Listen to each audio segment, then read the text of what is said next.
ধোঁয়া উঠছে, এবার হয়ে গেছে জল রেডি। আমি এবার এগুলো আস্তে আস্তে করে বসিয়ে দেবো।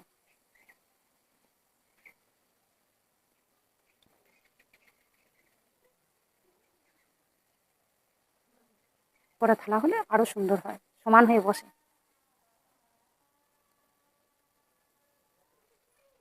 নমস্কার, সুজাতা রন্ধনশালায় আপনাদের অনেক অনেক স্বাগত জানিয়ে আজকের একটা নতুন ভিডিও শুরু করছি। আজকের বানাবো গন্ধরাজ লেবুর মোমো, গন্ধরাজ মোমো। তা আজকের আমার ছোটো ছেলের বাড়ি থাকে না, অর্জুন বাড়ি থাকে না, আজকের এসেছে ওর বন্ধুদের নিয়ে। তা রোদে থেকে এসেছে, আমি একটু ফ্রিজের জল গন্ধরাজ লেবু দিয়ে দারুণ শরবত করে দিয়েছি।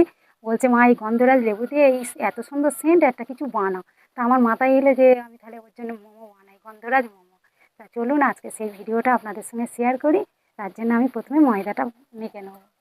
আমি এখানে ময়দা নিয়েছি, অল্প একটু স্বাদ মতো লবণ দিয়ে দেবো, এটা জল দিয়ে মেখে নেব। অল্প অল্প জল দেবো আর মাখবো। আমি এরকম একে একে সব আগে বেলে নেব, এরকম করে বেলে নেব।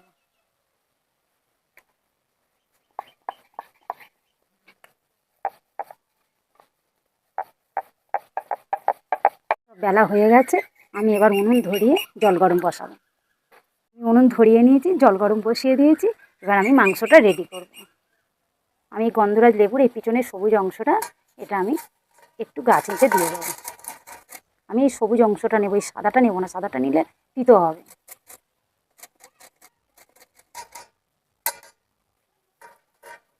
আমার এইটুকু হলেও হয়ে যাবে, পেট ভর্তি দানা। আমি এই গন্ধরাজ লেবুর রসটা দিয়ে দেবো। দানা করে চাচ্ছে বেঁচে দিচ্ছি।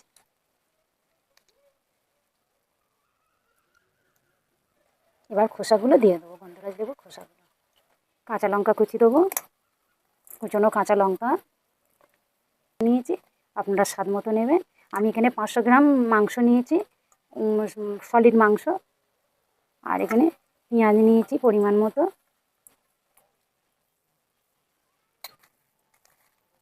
সবগুলো আমি একসাথে ভালো করে মাখিয়ে নেবো।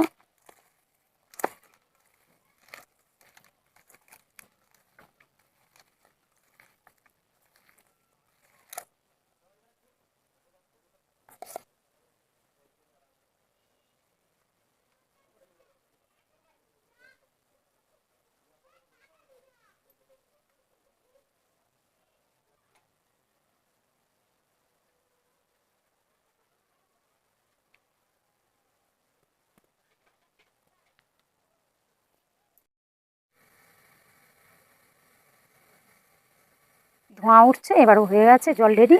আমি এবার এগুলো আস্তে আস্তে করে বসিয়ে দেবো।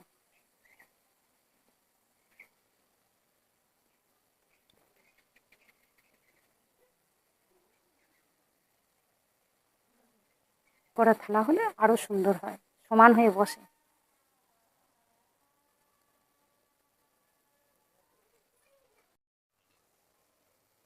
মিনিট মতন সিমে রেখে দিয়েছি, আমার হয়ে গেছে। আমি এবার নামিয়ে নেব। আমার আমি